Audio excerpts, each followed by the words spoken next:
Every time I stare at my screen, I wonder if my words are reaching the right ears.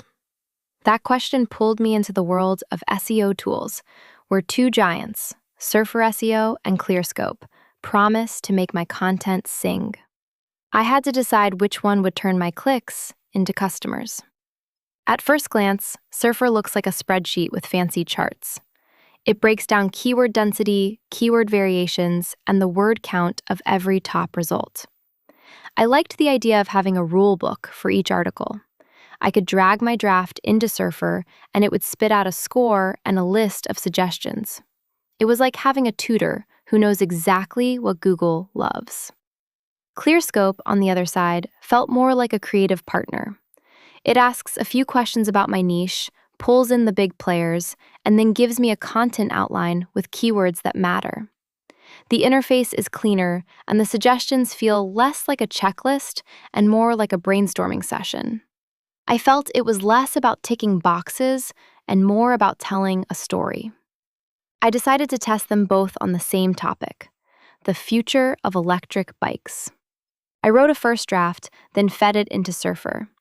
The tool highlighted overused terms and nudged me to add LSI keywords. I had to rewrite sections to hit the sweet spot of 1.5% density.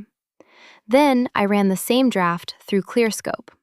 The score improved instantly, and it suggested adding phrases like urban mobility and battery tech trends. The changes felt natural.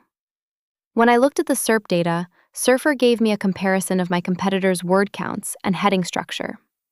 Clearscope provided a keyword cluster map that helped me see which topics my audience cared about. It guided me to include long-tail queries that were high intent. I realized I needed both. Surfer's technical precision is perfect for the final polish. Clearscope's big picture guidance helps me keep my voice authentic. When I asked my team for a recommendation, I said, use Surfer for the edit, Clearscope for the strategy. That balance turned my blog post from a simple article into a lead-generating machine. Now, when I sit in front of my laptop, I see the data and know exactly where to push next. If your goal is to create content that feels human yet ranks high, try combining the strengths of these tools. Reflect on that and let your words do the rest. Remember, every click is a conversation. Make yours count and watch your daily traffic grow.